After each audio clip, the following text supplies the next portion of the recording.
السلام علیکم ورحمۃ اللہ وبرکاتہ۔ دوستو، اللہ تعالیٰ نے مسلمانوں کو دین اسلام جیسی نعمت سے نوازا، لیکن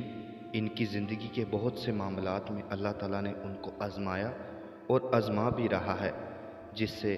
کسی بھی مسلمان کے دین کی استقامت کا پتہ چلتا ہے۔ اور انہی آزمائشوں میں دنیاوی جتنی بھی مشکلات ہیں، جن میں جانی اور مالی نقصان،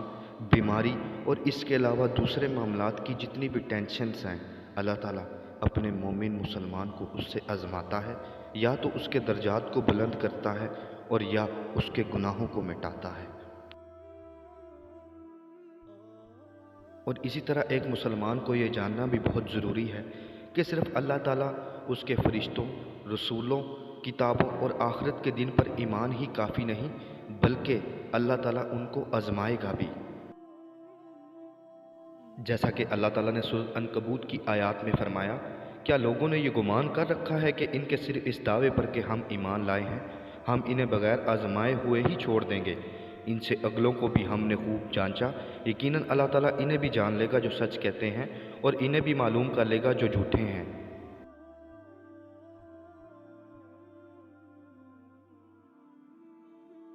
اسی طرح اللہ تعالیٰ نے سورۃ البقرہ کی آیات میں فرمایا، اور ہم کسی نہ کسی طرح تمہاری آزمائش ضرور کریں گے،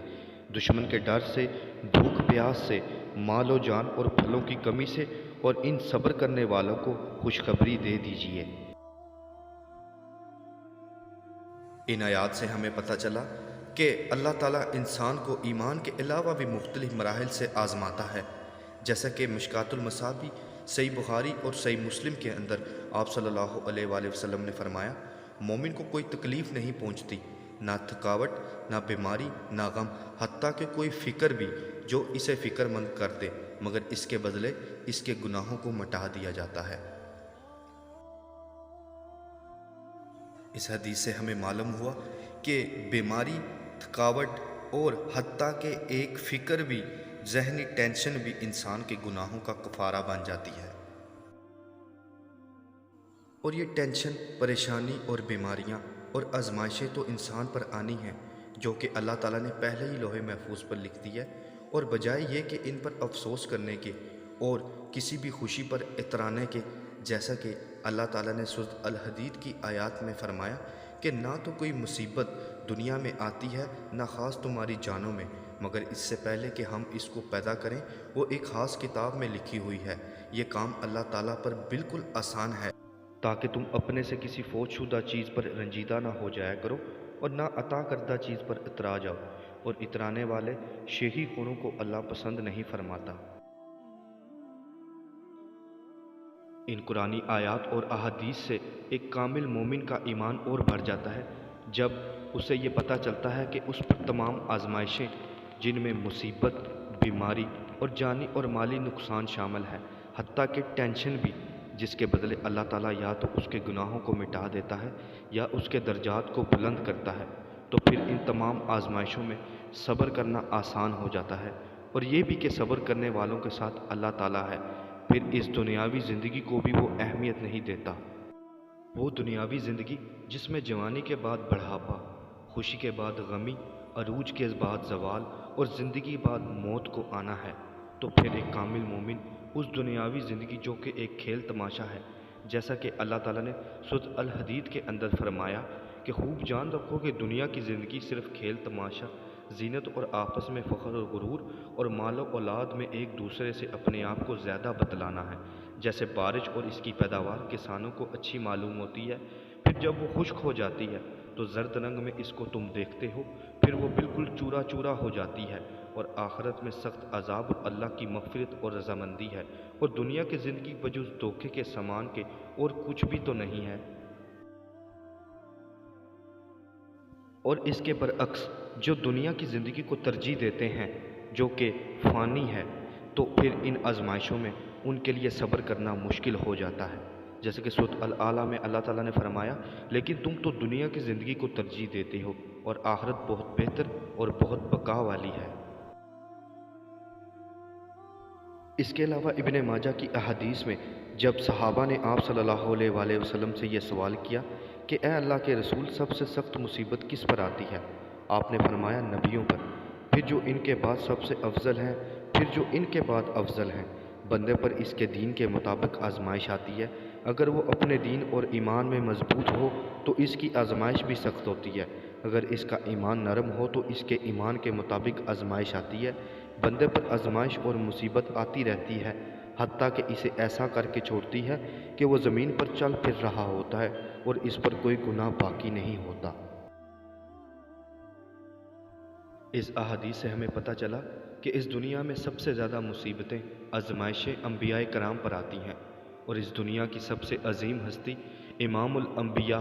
حضرت محمد صلی اللہ علیہ وآلہ وسلم پر تو سب سے زیادہ آزمائشیں اور مصیبتیں آئی ہیں، جن میں آپ کی قوم نے تو آپ کو ہجرت کرنے پر مجبور کر دیا، پھر ان کے ساتھ جنگیں، اور جنگوں میں آپ کے دندان مبارک شہید ہوئے، اور اس کے علاوہ طائف کے مقام پر آپ کو اتنے پتھر مارے گئے کہ آپ کی جوتیاں مبارک خون سے بھر گئیں۔ نماز کے دوران آپ کے اوپر اوجری کو رکھنا، اور اس کے علاوہ غزوہ خندق میں بھوک اتنی شدید کہ آپ کو پیٹ پر پتھر باندھنے پڑ گئے، اور اس کے علاوہ بھی کتنی اور سارے واقعات ہم کو ملتے ہیں جن میں آپ صلی اللہ علیہ وآلہ وسلم کو آزمائشیں اور مصیبتوں کو جھیلنا پڑا۔ جیسے کہ صحیح بخاری کی احادیث میں حضرت عائشہ رضی اللہ عنہا انہوں نے عروہ سے کہا، بیٹے ہم 2 مہینوں میں 3 چاند دیکھ لیتے تھے، اور رسول صلی اللہ علیہ وآلہ وسلم کی بیویوں کے گھروں میں چولہا نہیں جلتا تھا۔ میں نے پوچھا پھر آپ لوگ زندہ کس چیز پر رہتی تھی؟ بتلایا کہ صرف 2 کالی چیزوں پر، کھجور اور پانی، اور پانی بھی وہ جو کہ 8-10 کلومیٹر سے بھر کر لانا ہوتا تھا۔ جب انبیاء کرام اور اتنی نیک ہستیوں کو اللہ تعالیٰ نے آزمائشیں دیں، اور وہ آزمائشیں جو ہم سوچ بھی نہیں سکتے، ہماری تو کوئی حیثیت ہی نہیں، اور آج کل کی جو مصیبتیں جو کہ ہم نے خود پال رکھی ہیں کہ دوسروں کی زندگی کو دیکھ کر کہ ان کی کتنی عالی شان زندگی ہے، ان جیسی زندگی گزارنے کے چکر میں ہم خود کو کتنے معاملات سے گزارتے ہیں، اور دن رات انہی سوچوں میں گم رہتے ہیں، حتیٰ کہ وہ نہ جانے کس سوچ اور کن مصیبتوں سے ان کی زندگی گزر رہی ہو۔ جیسا کہ نام لیے بغیر کہ پاکستان کے ایک بہت بڑے ہوٹل کا مالک مرچ نہیں کھا سکتا، تو جن کی زندگی ہمیں عالی شان نظر آتی ہے، نہ جانے ان کی زندگی کے اندر بھی کتنی آزمائشیں اور مصیبتیں ہوں جو ہمیں نظر نہ آ رہی ہوں۔ جیسا کہ صحیح مسلم کی حدیث میں آپ صلی اللہ علیہ وآلہ وسلم نے فرمایا، اس کی طرف دیکھو جو مال اور جمال میں تم سے کم تر ہے، اس کی طرف مت دیکھو جو تم سے فائق ہے، یہ لائق تر ہے اس کے کہ تم اللہ کی نعمت کو حقیر نہ سمجھو گے، یعنی کہ وہ نعمت جو تم پر عطا کی گئی، یعنی کہ جس حال میں بھی ہو اللہ کا شکر اور صبر سے اللہ تعالیٰ کی مدد حاصل کرو، اور اپنے سے بہتر زندگی والے کو مت دیکھو بلکہ اپنے سے کم تر کو دیکھو کہ جو وہ تم سے بھی زیادہ مشکل ترین زندگی گزار رہا ہے۔